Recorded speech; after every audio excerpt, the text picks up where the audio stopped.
kama nina kitu cha kuwaambia Watanzania, ningewaambiwa hebu makamu wa rais waambie Watanzania jambo moja tu. Wakisema una jambo la kuwaambia Watanzania moja tu, unapewa nafasi ya mwisho, sema moja, nitasema pambaneni mpate katiba mpya.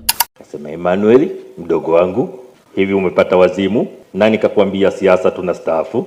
Wewe unakuwa mpinzani wa demokrasia. Demokrasia unagombea, ukishindwa unashukuru, ukishinda unashukuru. Ni muda mfupi lakini wenye matukio, kauli na hotuba zilizogusa maeneo mbalimbali ya maisha wa Tanzania. Katika miaka hiyo 4.5, wewe ndio ulikuwa msaidizi mkuu wa rais wetu. Kwa wakati tunampongeza sana rais wetu, lakini pia tunakushukuru na wewe msaidizi wake mkuu kwa kumsaidia, uliweza akafanya kazi yake kwa utulivu. Tunakushukuru sana kwa kazi kubwa uliyofanya kumsaidia rais, na umenisisitiza sana umuhimu wa kuendelea kumsaidia rais, na nataka nikuhakikishie kwamba nitajitahidi kadri ya uwezo wangu. Nikuhakikishie mimi nitashirikiana na wenzangu kwa kadri inavyowezekana kutimiza majukumu ya ofisi ya makamu wa rais.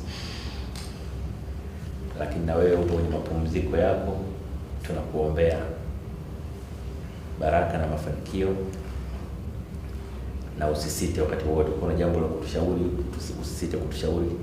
Lakini pia tutakapokuja sisi bila wewe kutuita kuomba ushauri wako, naomba milango yako iwe wazi. Tutaendelea kutegemea sana uzoefu wako, na hasa ukizingatia habari ya uchumi wa blue umeletwa kwenye ofisi ya makamu wa rais. Wewe unafahamika katika ubobezi wa uchumi na mmoja wa watu ambao historia haitasahau na tume yako ya mipango. Kwa sisi tutaendelea kutumia experience yako hiyo ili angalau ofisi ya makamu wa rais naye ije iwe ina mchango wake kwenye hiyo uchumi wa blue uwe register kuliko ukiwa kwenye maneno peke yake. Tarehe 3 Novemba mwaka 2025, Dr. Emmanuel Nchimbi aliapishwa kwa makamu wa rais wa Jamhuri ya Muungano wa Tanzania. Mimi Emmanuel John Nchimbi naapa kwamba nitakuwa mwaminifu kwa Jamhuri ya Muungano wa Tanzania na kuitumikia kwa moyo wangu wote, na kwamba nitaihifadhi, nitailinda na kuitetea Katiba ya Jamhuri ya Muungano wa Tanzania kwa mujibu wa sheria iliyowekwa. Ewe Mwenyezi Mungu nisaidie. Lakini baada ya siku 295 akiwa katika nafasi hiyo, uamuzi wake umeibua maswali na mjadala mkubwa. Kwa nini amejiuzulu? Nini kilitokea ndani ya kipindi hiki kifupi? Na historia itakumbukaje safari yake ya siku 295 kama makamu wa rais? Katika makala hii tunakupitisha kwenye hotuba 5 muhimu za Dr. Emmanuel Nchimbi alizozitoa katika maeneo mbalimbali nchini Tanzania. Hotuba zilizobeba ujumbe kuhusu serikali wa Tanzania, maendeleo, umoja na mustakabali wa taifa. Hizi ni siku 295 za Dr. Emmanuel Nchimbi Ikulu. Mwaka 2015 nilipotangaza kwamba sigombei tena ubunge wa jimbo la Songea mjini, siku ile ile walinipigia simu watu wawili. Wa kwanza kunipigia simu alikuwa rafiki yangu mzee Steven Masato Wasira. Ndio ilikuwa simu ya kwanza. Akasema, Emmanuel, mdogo wangu, hivi umepata wazimu? Nani kakwambia siasa tunastaafu? Wewe unakuwa mpinzani wa demokrasia. Demokrasia unagombea, ukishindwa unashukuru, ukishinda unashukuru. Na ukishindwa uchaguzi ujao unarudia tena. Sasa mambo gani unaanzisha wewe? Nikamwambia, mzee, mimi nimeamua kupumzika. Sema hii habari haiwezekani kabisa. Tena kwa heri, sitaki kuongea na wewe. Mzee akakata simu. Baada ya simu yake kuisha, ikapigwa simu ya marehemu John Pombe Magufuli ambaye naye alikuwa rafiki yangu. Kaambia, mtani, hivi nilivyosikia ni kweli au wanasema uongo? Umesema unapumzika siasa? Nikamwambia ni kweli. Sema katika umri huo mimi sijapumzika, nimekuzidi miaka 10. Unapumzikaje wewe? Nikamwambia nimeamua kupumzika. Sasa nina nafasi 10 za wabunge wa kuteuliwa. Maana wakati ule alikuwa ni mgombea tayari wa CCM, hajachaguliwa bado. Sasa nina nafasi 10, nitakupa moja. Nikamwambia mzee, nataka kupumzika. Akasema haya bwana, wewe pumzika. Tukakubaliana. Lakini nimekaa kwenye nje ya nafasi yoyote ya uongozi kwa mwaka mzima. Siku moja akanipigia simu, hayo mapumziko hayajaisha wewe mtani?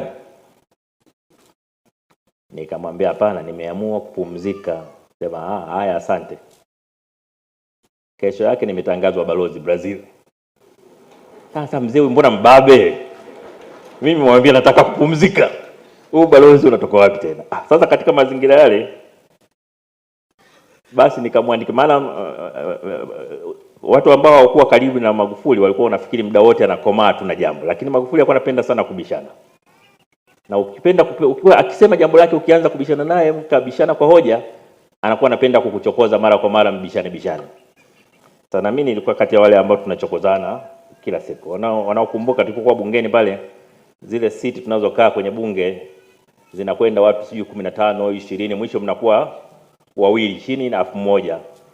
Ile wawili tulikuwa tunakaa mimi na yeye kwa miaka 3 tulikuwa wawili tu. Na mimi nilikuwa napenda, mnakumbuka kama mliona wakati fulani akinibebesha mapipi mengi kwenye picha. Sasa mimi nilikuwa wakati ule bado mdogo sana, miaka 31 32 huko. Tunawekewa vile vibakuli vya pipi. Sasa yeye alikuwa hapendi mambo ya pipi. Mimi nilikuwa nabeba zake na zangu. Nikishakula zangu na zake naweka mfukoni, naenda kula taratibu nje. Sasa kawa rais tuko Ikulu kwenye shughuli pale, nikachukua pipi moja alipoleta, akasema acha utapeli, mimi nakujua, beba zote. Sasa aliponipa ubalozi ule, nikamtumia ujumbe. Sasa umeshateuliwa, uanze tena kubishana. Kwamba mkuu, nakushukuru sana kwa heshima ulionipa, nitakwenda kuifanya hii kazi. Akanijibu kwa message, hebu lete simu yangu niwaonyeshe. Nilitunza ile message na familia niliwaonyesha.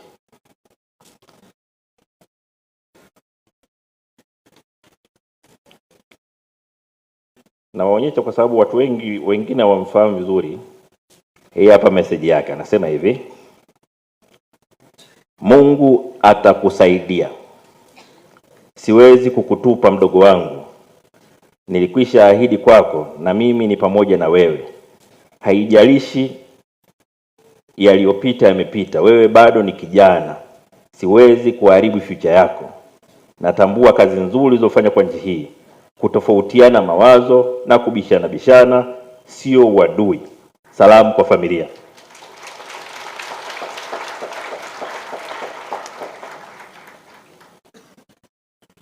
Mimi nilichotaka kushare na nyinyi leo, siwezi kuharibu future yako. Siwezi kuharibu future yako. Na hakika alipo Magufuli leo, akitazama kwamba mtu aliyeteuliwa na rais kumwakilisha kwenye mazishi ya mama yake mzazi ni mtu ambaye yeye aliilinda future yake. Kwa nchi yetu tusitegeane. Kila mtu atumikie nchi yake kwa nguvu zake zote. Nimekuwa nikiyasema haya mara nyingi. Mimi hata mambo ya kugombana kivyama mimi siyapendi sana, ujinga tu. Nchi yenu moja, nchi yenu wote, mnagombana nini? Mtakuwa mashahidi. Hata nilipokuwa katibu mkuu wa chama, nikisikia mwana CCM ameongea maneno ya hovyo zidi ya upinzani, nilikuwa nakemea mara moja, kwa sababu ni ujinga tu. Kwa sababu vyama vya siasa navyo vimeundwa kwa mujibu wa katiba ya nchi. Mtu anapojiunga na chama kingine, maana yake naye anataka kutumikia nchi yake kwa njia nyingine, lakini utumishi ni utumishi. Kwa hiyo nitumie jukwaa hii kuwaombeni sana waumini na Watanzania wote kutambua kwamba tuna wajibu wa kipekee. Tunamheshimu sana Kardinali Pengo kwa kazi kubwa aliyofanya, na hasa kwenye kuanzisha majukwaa ya imani mbalimbali katika nchi yetu. Leo tuna vyama vya imani. Leo tuna vyama ambavyo vinahusisha dini mbalimbali, Wakristo, Waislamu, Buddha, kuongelea amani tu katika mikoa yote, katika wilaya zote nchini. Lakini walioshiriki kuasisi jambo hili ni pamoja na Kardinali Pengo. Na alisema bila aibu kwamba Wakatoliki hawawezi peke yao kufanya nchi ikawa salama. Isikilizeni hotuba aliyoongelea kuhusu Mwalimu Nyerere. Amesema maneno mazito sana. maneno ambayo yataishi miaka 100 kutoka leo. Kwa hiyo tunapomwenzi Kardinali Pengo, tunapoenzi utumishi wake, kila mtu moyoni mwake ajisikie ana wajibu na nchi yetu. Kila mtu moyoni mwake ajisikie kwamba kutumikia nchi yetu kwa uaminifu na uadilifu ni wajibu wa msingi kwa nchi yetu.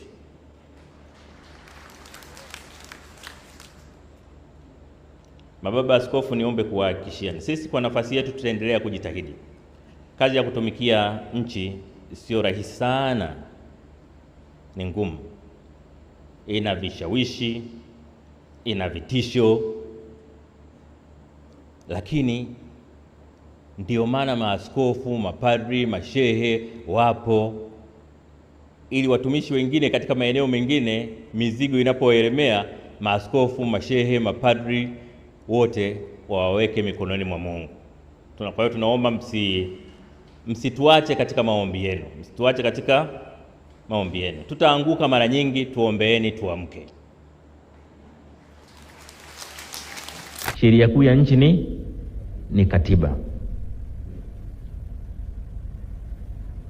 Majaribio ya kupata katiba mpya yamekuwepo kwa zaidi ya miaka 40. Lakini vuguvugu la kuitafuta katiba mpya limedumu likiwa kubwa tangu mwaka 92 baada ya kuanzishwa vyama vingi.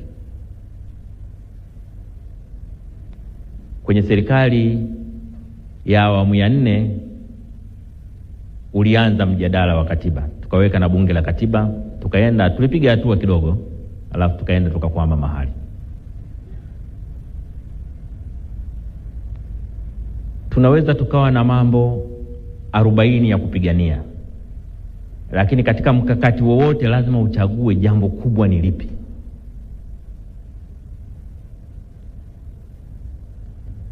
Kwa mfano sasa hivi ukisikiliza madai mengi ya watu mbalimbali, unakuta wamepanga mambo 10 kwa pamoja. Ushindi vita ya mambo 10. Lazima uchague kubwa linaloweza kuyabeba mengine yote ni lipi. Na katika utawala bora katika nchi, kitu kinachoweza kubeba mengine yote ni katiba.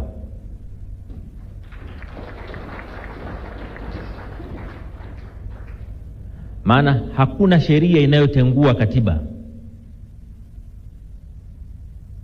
Hakuna sheria inaweza katungwa ikikinzana na katiba. Lakini kilichokuwa kwenye katiba kinaweza kubatilisha sheria nyingine yoyote iliyopo. Ukishaunda leo katiba mpya, sheria zote ambazo zipo na zilizotangulia kuwepo zinazokinzana na katiba ile, siku ile ukipitisha katiba mpya zinakuwa zimekufa hizo sheria zinazokinzana na katiba. Ndio maana kama nina kitu cha kuwaambia Watanzania, ningewaambiwa hebu makamu wa rais waambie Watanzania jambo moja tu. Wakisema una jambo la kuwaambia Watanzania moja tu, unapewa nafasi ya mwisho, sema moja, nitasema pambaneni mpate katiba mpya.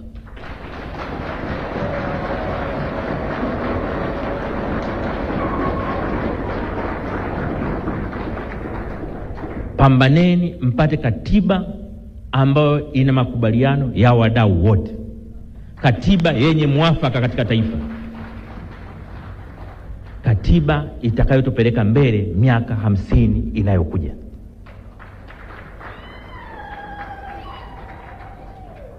Katiba ambayo kila Mtanzania popote alipo atajisikia fahari kujitambulisha, mimi natoka Tanzania. Yenye katiba inayojali maisha ya mtu, lakini pia katiba inayoheshimu haki za raia wake. Katiba inayotupeleka kwenye maendeleo, si maendeleo ya mali tuna uchumi, lakini maendeleo ya heshima na utu wa binadamu anayeishi katika Tanzania. Lakini jambo lingine ambalo limezungumzwa na waziri kasisitiza, mtendaji mkuu kasisitiza, mwenyekiti wa bodi kasisitiza, ni swala la NEMC kuwa mamlaka kamili. Na wote wameliongea kwangu na nimewakumbusha kwamba hii tabia ya kunikumbusha waache, kwa sababu mimi nina maslahi na NEMC kuliko wao.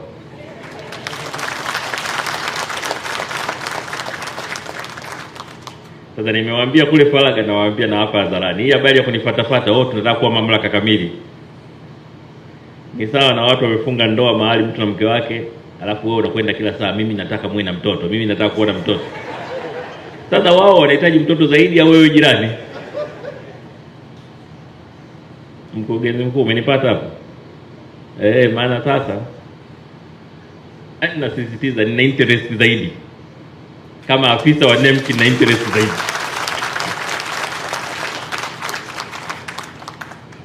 Na kama kipindi hiki ndoto ya kuwa NEMC mamlaka kamili yakiwezi kutekelezwa, basi haitatekelezwa tena, kwa sababu tuna Rais wa Jamhuri ya Muungano wa Tanzania ambaye amekuwa waziri wa nchi mazingira miaka 5, amekuwa makamu wa rais akisimamia mazingira miaka 5. Ajenda ya NEMC kuwa mamlaka ameanza nayo akiwa waziri, alafu msaidizi wake sasa ambaye ni makamu wa rais ni afisa wa NEMC aliyeko likizo.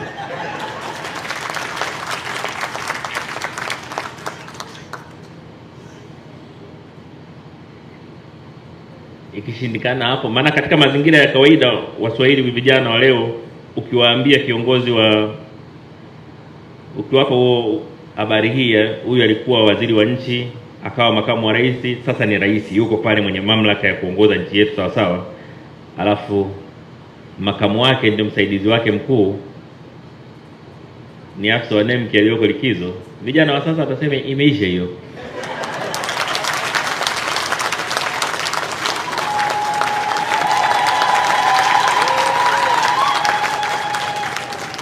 Imefanya nini? Imefanya nini? Imeisha. Kwa hiyo tuombeane uzima tu, tuombeane.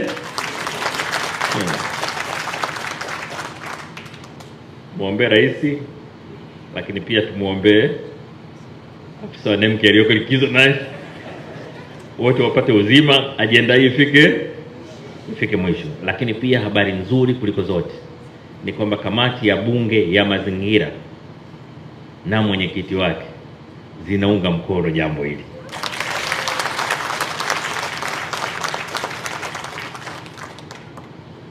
Kwa hiki ni kipindi ambacho lisipotokea inakuwa la kujitakia. Makamu wa Rais wa Jamhuri ya Muungano wa Tanzania ili aweze kutoa salamu zake, na baada ya hapo aweze kukukaribisha wewe Mheshimiwa Rais wa Jamhuri ya Muungano wa Tanzania. Jamani, makofi mengi kwa Mheshimiwa Makamu wa Rais wa Jamhuri ya Muungano wa Tanzania. Mheshimiwa Daktari Samia Suluhu Hassan, Rais wa Jamhuri ya Muungano wa Tanzania. Mheshimiwa Mustafa Kamal Mabul, Waziri Mkuu wa Jamhuri ya Kiarabu ya Misri. Mheshimiwa Dr. Mwigulu Lameck Nchemba, Waziri Mkuu wa Jamhuri ya Muungano wa Tanzania. Mheshimiwa Deogratias Ndejembi, Waziri wa Nishati. Mheshimiwa Zuberi Ali Maulidi, Spika wa Baraza la Wawakilishi Zanzibar. Mheshimiwa Hamis Ramadhani, Jaji Mkuu Zanzibar. Mheshimiwa Deo Mwanyika, Mwakilishi wa Spika. Mheshimiwa Doto Biteko, Naibu Waziri Mkuu mstaafu. Mheshimiwa Dr. Desina, Rais mstaafu wa Benki ya Maendeleo ya Afrika. Mheshimiwa Dr. Sharozi Migiro, Katibu Mkuu wa CCM na viongozi wote wa CCM walioko hapa. Waheshimiwa mawaziri, naibu mawaziri, viongozi wote mlioko hapa na wengine wote waliotajwa katika itifaki zilizotangulia, na ndugu wananchi. Nimepewa dakika 10 za kutoa salamu za makamu wa rais na nitajitahidi kuzitumia vizuri. Mheshimiwa Rais, katika kutumia vizuri muda niliopewa, kwa heshima kubwa na kukaribisha kufanya kazi hii.